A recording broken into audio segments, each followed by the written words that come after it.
Flooding concerns also stretch over to Kingman County. That's where we find KAKE's Tony Laubach. He joins us live this afternoon with what he's seen in Kingman and Medicine Lodge. And I understand, Tony, that includes a little kitten whose life you saved today. Well, I've been traveling all across south central Kansas today, and of course we've been lucky not having to deal with too much of the rain. Most of it has really stopped since we've been out here this morning. Taking a look behind me here, this is the Nemusca River all the way up. Several houses here on the south side of town, this right along 2nd Street and Finney here, that we're seeing several houses that are surrounded by water. Now, most of the water continues to be a problem even today.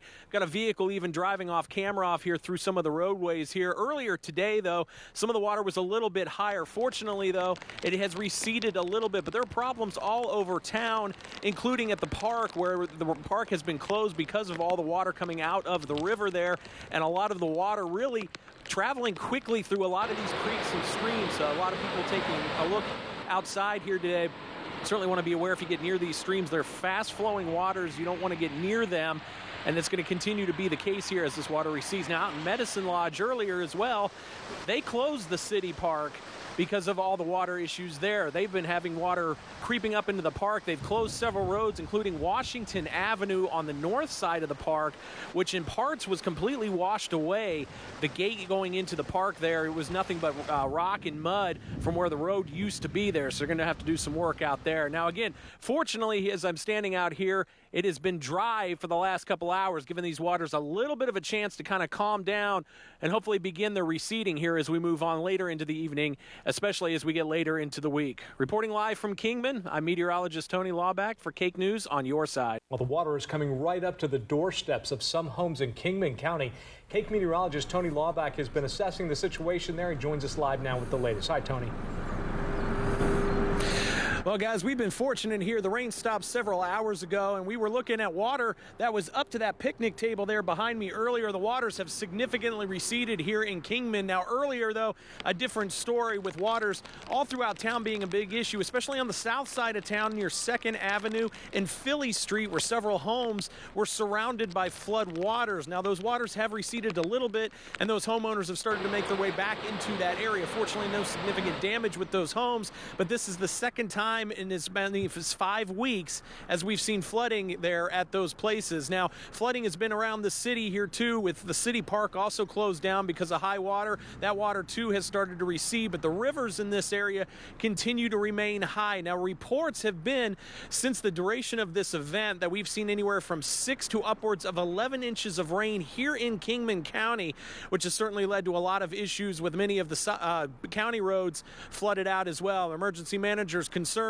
that maybe some of those roads are no longer there, washed away, especially some of the muddier roads that might have been washed away by some of the floodwaters that have swept through. But just about every single creek that I drove over on my travels here today was over its banks or out of its banks with all the rains from today. So while I've been privy to chase across Kansas for a better part of the last 20 years, I've never seen so much widespread flooding like this. Reminds me a lot of the Midwest.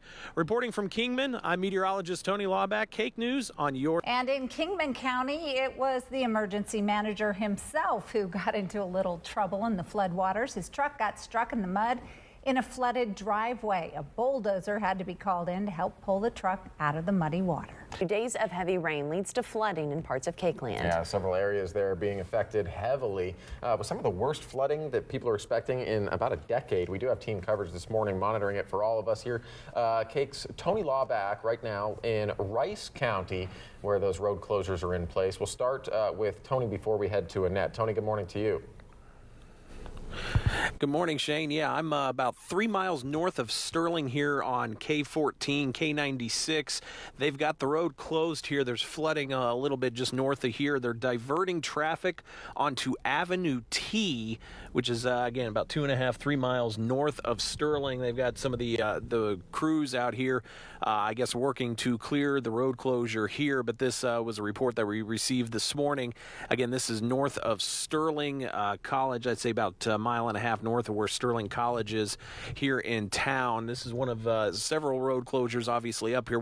This being one of the bigger ones here, the state highway here. Again, K14, K96 north of Sterling closed right now due to flooding a little bit further upstream.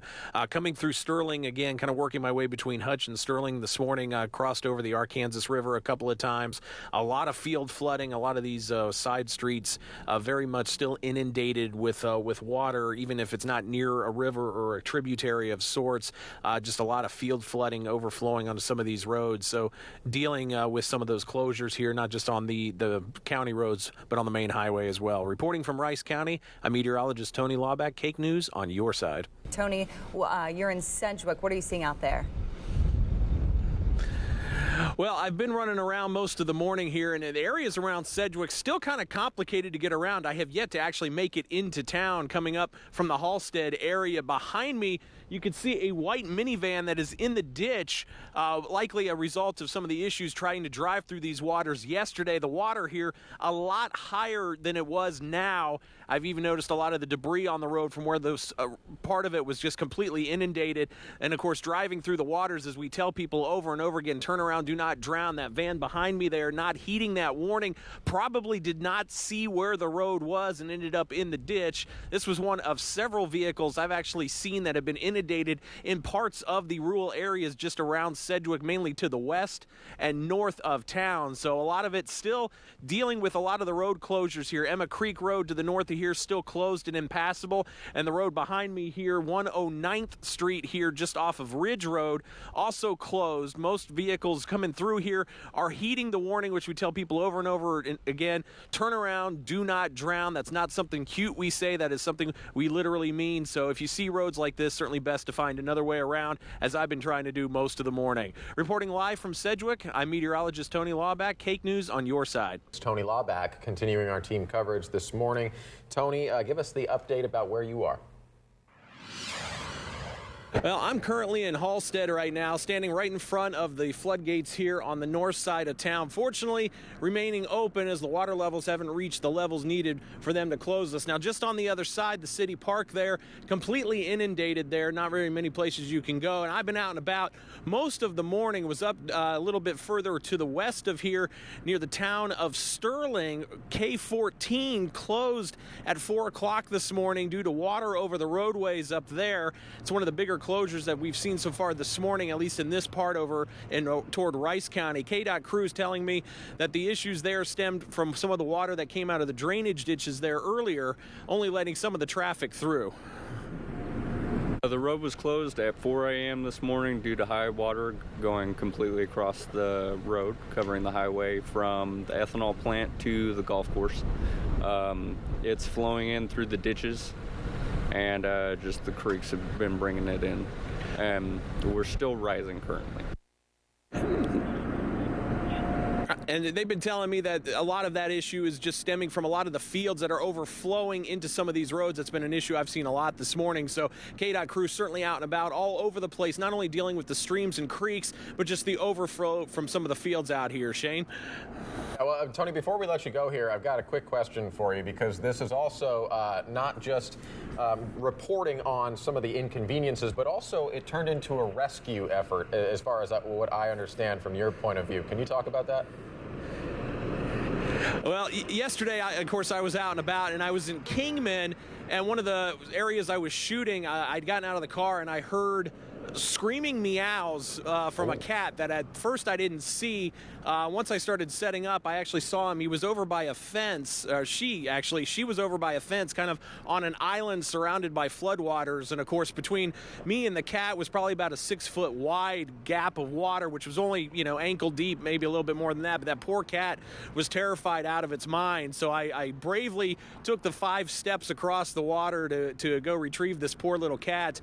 Their owners evacuated from one of the nearby houses there, and unfortunately she kind of got lost in the shuffle. I took her to the local vet there in Kingman. They fortunately took her in, and I was able later that afternoon to track down the owners, and I believe this morning they got reunited with their cat. So I'm a cat person, always been, and it killed me to see that poor cat is just soaking wet and terrified. And as soon as I brought it into the car, it cleaned itself for a while, and it was all purring and loving on me, and my wife thought I was bringing home another one, and I was like, no, this one belonged to somebody. So fortunately, all turned out very well there. Tony, that's fantastic. Yeah, thanks for doing that. You're a hero to that family for sure that got reunited with their pet. He said he took the 5 steps. 5 steps. All right, Tony, Heroically. thank you very much. I was kind of picturing him like in the helicopter going down in the basket, and grabbing the cat, big. With the pumpkin spice mocha and the other hand. He loves that. Yeah, he does. Prince Pumpkin. Now, the Pumpkin Prince is what we call him. Pumpkin Prince is out on the road right now, hopefully getting his Starbucks shots this morning.